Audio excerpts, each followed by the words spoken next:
So, unfortunately, I think our parents may have all been correct. There are only two things you can do with an English degree: edit pharmaceutical content that you don't really understand all day, or overanalyze TV and film for no apparent reason. And I've already spent 8.5 hours Googling extracorporeal shockwave therapy, so I beg of you, please let me do the other one now. So I have two sets of disclaimers. The first is that if there are loud trucks going by, I am so sorry. There have been buses, trucks, there is a band practice happening outside for some reason, and I think I heard fireworks 5 minutes ago. I think that might just be the curse of living near a Wawa. The other disclaimer is that I'm going to be talking about tropes, and I just want to clarify that I do not think tropes are synonymous with poor writing. In fact, so long as the trope isn't pushing any negative ideas, themes, or stereotypes, everything's all dandy. So something I want to start doing is talking about tropes that are really niche and specific, but don't really have a universal name we recognize them as. So for example, the first trope I want to talk about today, I have so lovingly written in my notes as the first villain was swayed by the hero and eventually becomes a friend or temporary begrudging ally trope. First foe turned friend. That's a good one. Or is it tacky? So I think a good place to start is talking about anime, because anime typically has really specific tropes for each genre. For example, a shoujo trope would be if a female protagonist is making some sort of food for a crush or someone. It tastes like shit, but the person ends up eating it all anyway to not hurt her feelings. Super specific, but right now I think I can reference Special A and Toradora as having done that. If someone has another version of that, please let me know, because I feel like a third one would really round it out. Anyway, the trope I wanted to bring up, which is the first foe turning into a friend, can actually be done in a high school setting, so that could be done with shoujo, but it's typically with shonen in the life or death setting where you kick each other's asses and then you're like, hey, you're not so bad. And who is the king of doing this? Wait, I want to do like a guess that Pokemon, but it's the character I'm talking about. Guess that character. It's Naruto.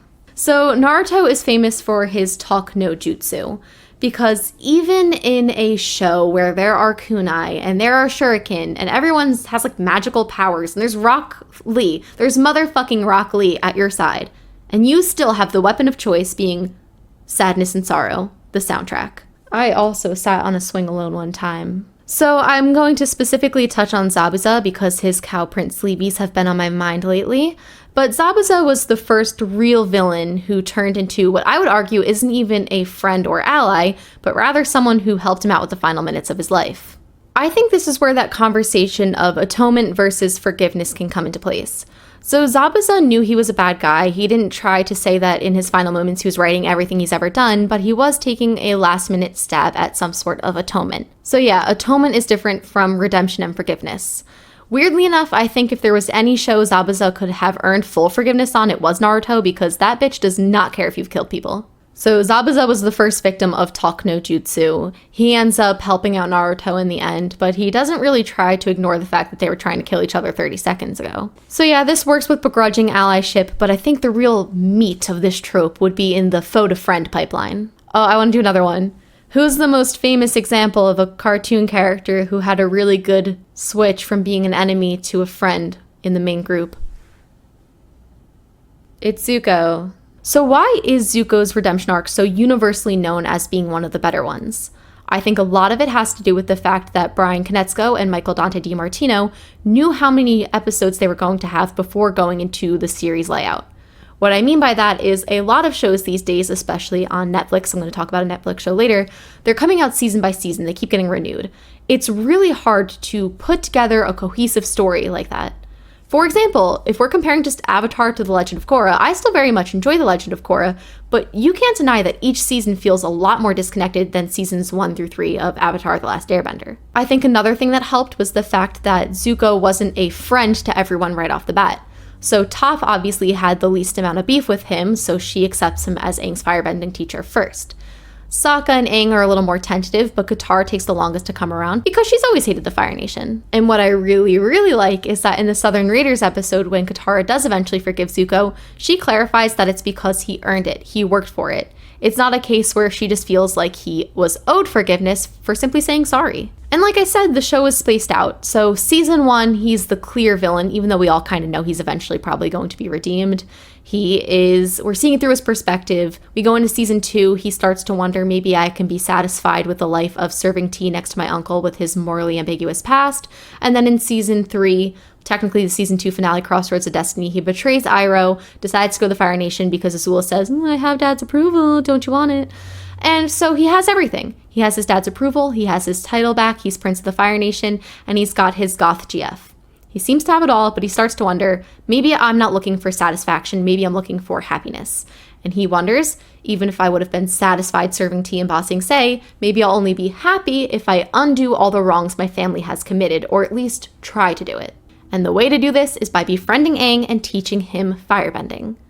But the thing is, this has been the lead up for seasons. We see him struggle with his morality through seasons 1, seasons 2. We all remember Zuko alone, the Storm episode. They've been laying down hints. And yeah, his forgiveness, his switch to the good side was predictable. But I do not think predictable writing is bad writing so long as there is support. And there was, from day one, support. And I think I said that Zuko's after was well fleshed out. After he joined the good guys, he took a lot of effort to make things right. He went on all those field trips with people, helping them out on their personal journeys. I have kind of operated as like a Diet She-Ra in the Princesses of Power channel. I have in 1980s She-Ra tattoo. I love She-Ra. The thing is, I do think that the Catra redemption arc is something that could have been fleshed out better. And again, I brought up the fact that this is a Netflix show. They may have only been told, you have 13 episodes left. Fix everything. Wrap it all up. And how do you really delve into everything Catra did in just 13 episodes? Catra doesn't really take a whole bunch of time to apologize to the people she's hurt. We don't have enough screen time for her to do that. If I'm being honest, I think Catra did choose redemption because it was slightly more convenient. Kind of like when there's nothing left for you to do, there's nothing left for you, you kind of choose it because it's easier. I don't think that's bad writing. I think that it is in character for her. So Catra kind of works as the inverse of this trope as well. She's a bit of a bell curve. Future Shannon, please make a bell curve. This feels Wheel of Fortune core, right? So she operates kind of in the inverse, where she starts off as a friend and turns into a foe. She knew the Horde was wrong all along, unlike Adora. When Adora finds out that the Horde was doing wrong things, she leaves because she places objective morality over her individual relationships. Catra is the opposite. She puts more emphasis on her personal relationships than objective morality. So her mindset was, Adora doesn't care enough about me to stay. And Adora was thinking, she doesn't care enough about me to leave, but I need to leave anyway because that's the objectively right thing to do. Point is, they now hate each other, they're enemies, and you have that whole background of them having previously been friends to add spice to that. Which is why I think that was a smoother transition than the transition at the end, which is Catra being like, I'm so sorry. I didn't mean to do all those wrong things. I'm a cat girl, don't you forgive me. And I think society is more likely to forgive cat girls. I also think it helps a lot when you can compare characters to make them feel less evil.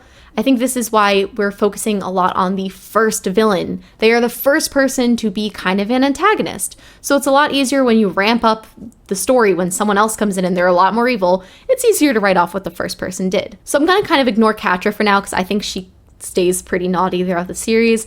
But let's talk about Zuko. You went from having Zuko to Admiral Zhao to having Azula to Ozai, and when you compare what all of those characters did, Zuko, it's a no-brainer to forgive him. It made sense what he was doing and it was wrong, but he apologized and he made up for it. But like Zhao?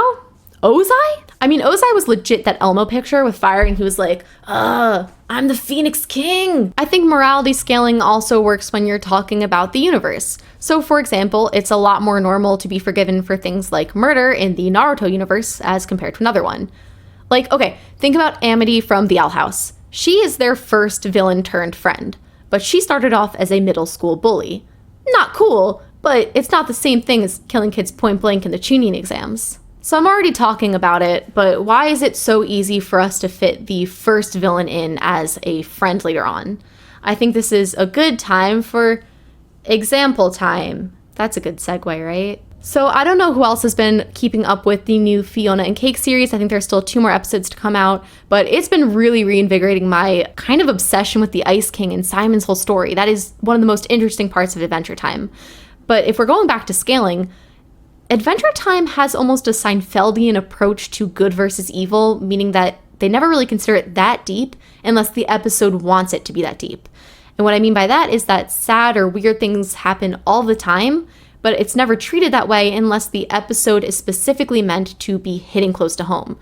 So for example, the Ice King being goofy, haha, played up for laughs, he's more of that Team Rocket blasts off at the speed of light type of villainy. He's not doing anything really bad. I mean, he's kidnapping princesses and that's not cool, but he's never going to do anything that's actually bad. But then we reach all those episodes where we find out about Simon's past and how he's cursed by the crown, how he used to be Marceline's father figure but had to let go of her. Well, the fact he's obsessed with all these princesses is because he's still fostering this guilt about Betty, his ex-girlfriend, fiancé-wife thing. So when these episodes happen, we recognize that we're supposed to be genuinely upset. But then really weird things happen all the time to the Ice King that we just kind of brush off because it's just part of that episode that's goofy. And that's because Adventure Time is really good at raising the stakes only when they need them to be raised. Like, for example, in stakes. I've made that joke so many times on this channel, and every single time I want you all to pretend to laugh. So if we're shoving this into an earlier point, the stakes do typically rise as we get more villains. So all the Golbs, Glob people, whatever the fuck, they come in. That's a lot more dangerous than the Ice King. We're not focusing on him anymore. It's really easy to now just consider him a friend. That's it. Not even a frenemy, just he's a friend of Finn. Another thing is doing that thing where we compare characters. And what's really interesting is we don't just have to compare villains to villains. We can compare the previous villains to heroes. I mentioned Catra. I don't think most of us were forgiving Catra because she was next to Shadow Weaver. We were forgiving her because she was next to Glimmer, who was on the good side but making very similar mistakes during season 4. Right here, I think we can compare Ice King to Bubblegum, who is meant to be the person Finn works under. She's supposed to be this wholly good person, but we all find out the whole, oh my god, the Goliath episode? So yeah, I think we can compare that, where a lot of times you have to consider the moral scaling of the universe. Is it easy to brush off what this first villain did in shows like Adventure Time, in shows like JoJo's Bizarre Adventure? I think it's pretty easy. Then you can ask yourself, is there a greater force that they all have to band together against? So why do we like this trope of the first or initial villain turning into a ally or friend? I don't know for sure, but I do have a theory, and it's something very similar to what I said in all of my redemption-focused videos. I think people like when things play up to their humanity. It just feels a lot more raw when you see someone messing up in ways that aren't super crucial to the overarching story, and they kind of work on their wrongs, they fix themselves. It makes us feel like we can fix ourselves.